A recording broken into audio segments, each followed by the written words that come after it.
Olá, meus amigos, estamos de volta aqui com o nosso Evangelho no Lar, mais uma vez juntos, com essa oportunidade de transmitirmos e trocarmos essa energia virtual, mas não menos importante, né, que vem do alto para nós, e sempre lembrando da positividade no nosso pensamento, no dia da nossa oração, do nosso recipiente com água, para que a gente possa fluidificar essa água, né? Não nós, mas que a espiritualidade possa fluidificar essa água e a gente possa transmitir aos nossos irmãos, amigos ou parentes que estão conosco, que moram conosco.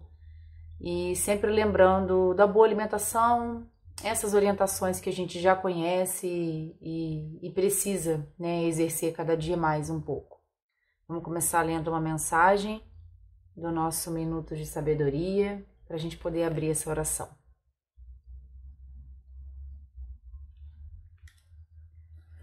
Jamais use palavras que façam seu companheiro desanimar no caminho do bem.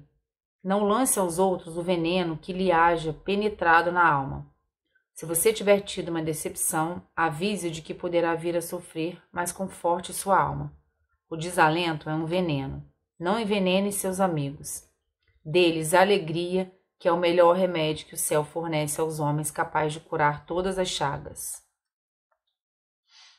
Principalmente nesse momento, né, que a gente absorve tantas coisas, é uma mensagem muito importante. A gente tem absorvido tantas informações difíceis, né, tanto peso que a gente está vivendo agora no universo, e é difícil a gente ver como que a gente filtra e não captar isso, também não passar para frente, né? Essas dificuldades que a gente está enfrentando. A gente vai abrir nosso Evangelho hoje no capítulo 13, no item 1, fazer o bem sem ostentação. Fazer o bem sem ostentação. Tende cuidado em não praticar as boas obras diante dos homens para serem vistas, pois, do contrário, não recebereis recompensa do vosso Pai que estás nos céus.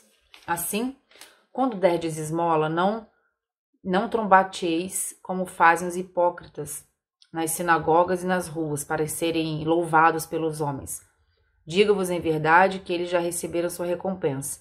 Quando derdes esmola, não saiba a vossa mão esquerda o que faz a vossa mão direita, a fim de que a esmola fique em segredo e vosso Pai, que vê o que se passa em segredo, vos recompensará.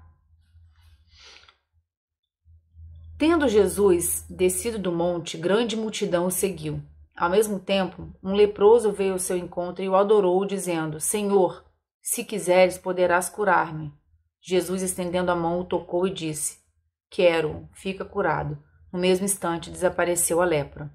Disse-lhe então Jesus: Abstente de falar isto a quem quer que seja, mas vais mostrar-te aos seus sacerdotes e oferece o dom prescrito por Moisés, a fim de que lhes sirva de prova. Em fazer o bem sem ostentação, há grande mérito, ainda mais meritório é ocultar a mão que dá. Constitui marca incontestável de grande superioridade moral, porquanto, para encarar as coisas de mais alto que faz o vulgo, mister se torna abstrair da vida presente e identificar-se com a vida futura. Numa palavra, colocar-se acima da humanidade para renunciar à satisfação que advém do testemunho dos homens e esperar a aprovação de Deus. Aquele que prefere ao de Deus o sufrágio dos homens, prova que mais fé deposita nesses do que na divindade, e que mais valor dá à vida presente do que à futura. Se diz o contrário, procede como se não cresce no que diz. Quantos há que só dão na esperança de que o recebe e irá bradar por toda parte o benefício recebido? Quantos os que, de público, dão grandes somas e que, entretanto, as ocultas não dariam uma só moeda? Foi por isso que Jesus declarou: os que fazem o bem ostentosamente já receberam sua recompensa. Com efeito, aquele que procura sua própria glorificação na terra, pelo bem que pratica, já se pagou a si mesmo. Deus nada mais lhe deve, só lhe resta receber a punição do seu orgulho. Não saber a mão esquerda o que dá a mão direita é uma imagem que caracteriza admiravelmente a beneficência modesta. Mas se há modéstia real, também há a falsa modéstia, o simulacro da modéstia.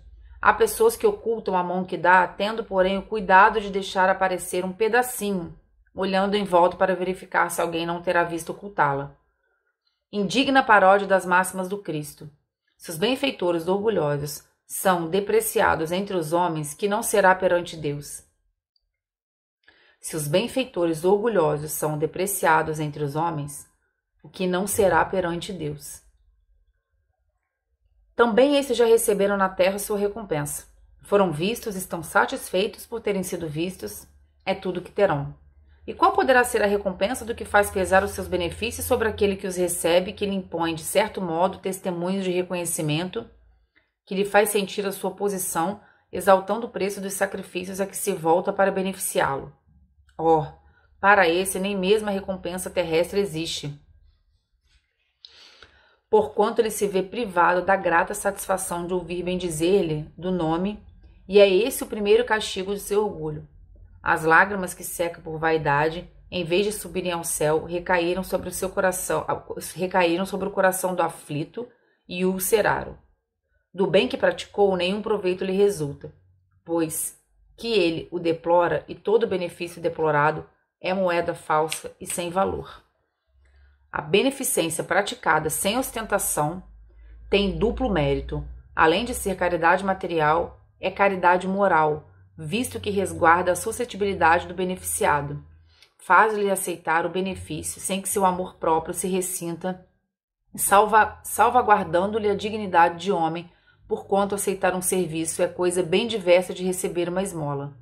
Ora, converter em esmola o serviço pela maneira de prestá-lo é humilhar o que o recebe, e humilhar a outrem há sempre orgulho e maldade.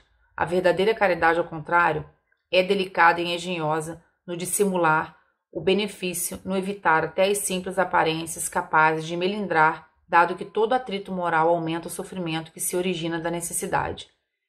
Ela sabe encontrar palavras brandas e afáveis que colocam o beneficiado à vontade em presença do benfeitor, ao passo que a caridade orgulhosa o esmaga. A verdadeira generosidade adquire toda a sublimidade quando o benfeitor, invertendo os papéis, acha meios de figurar como beneficiado diante daquele a quem presta serviço. Eis os que significam essas palavras: não sabe a mão esquerda o que dá a mão direita.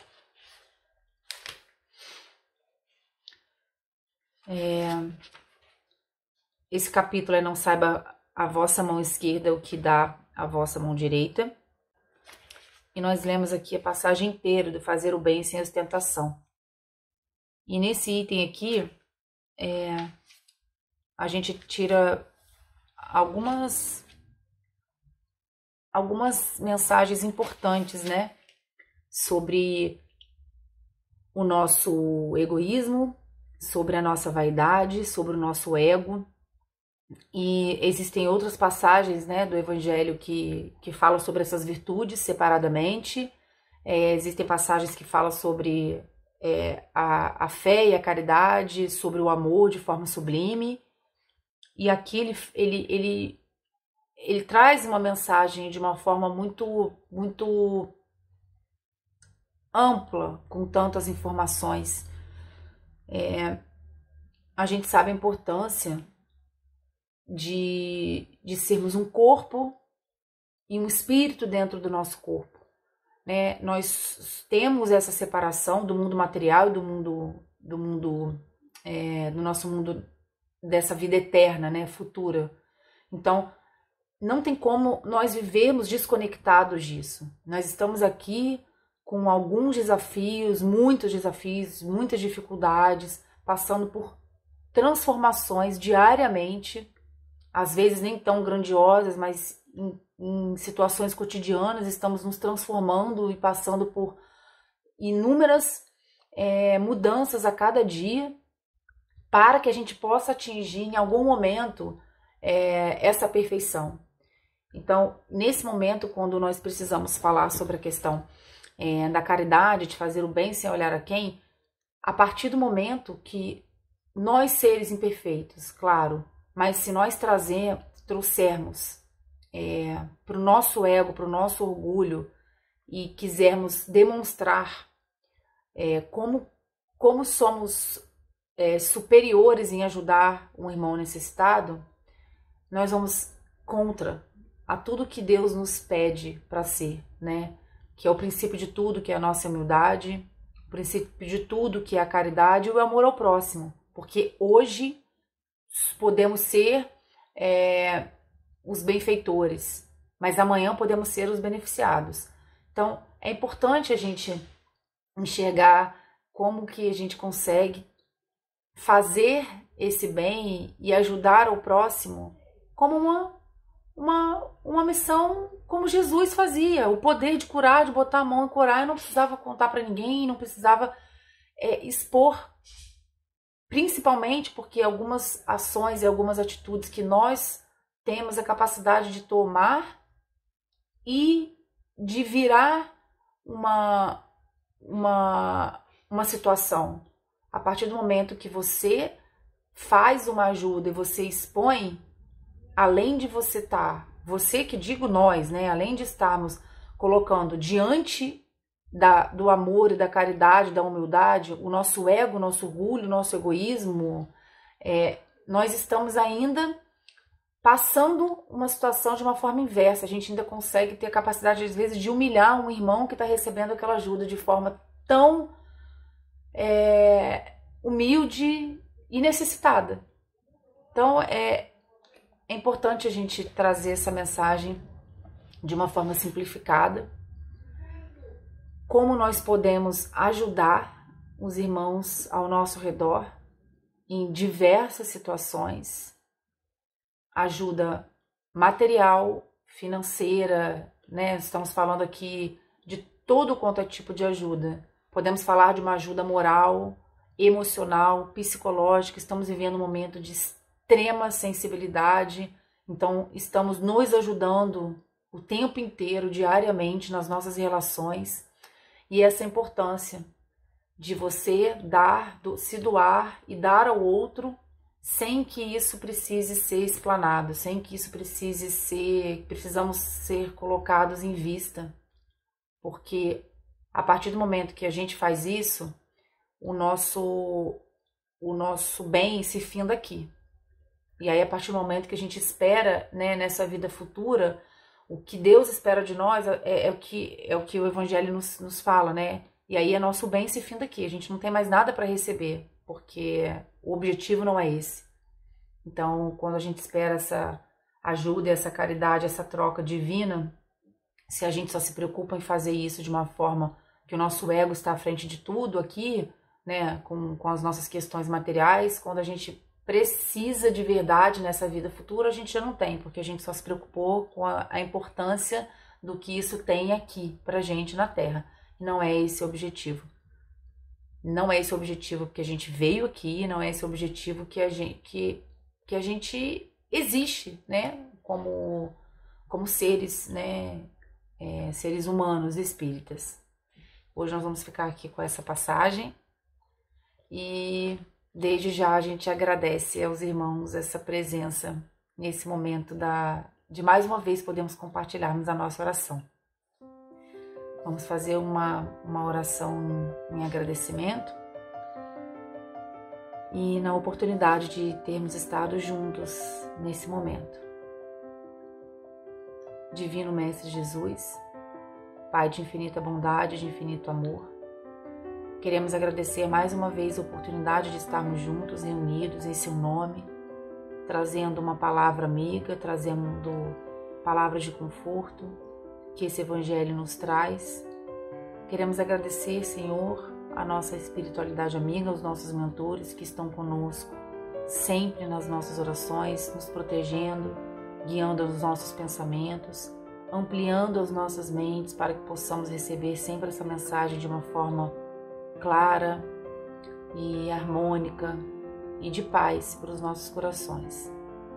Pedimos, Senhor, que a cada dia nos fortaleça a nossa fé, a nossa coragem, a nossa força, para que possamos enfrentar os nossos desafios. Pedimos, Senhor, que fortaleça cada dia mais esse universo de boas energias, para que possamos juntos nos fortalecer e vencer essas batalhas que ultimamente têm sido tão difíceis e com tanta luta. Nos fortaleça, Senhor, nos guie hoje, agora e sempre. Que assim seja. Graças a Deus. Que assim seja, meus irmãos. Graças a Deus.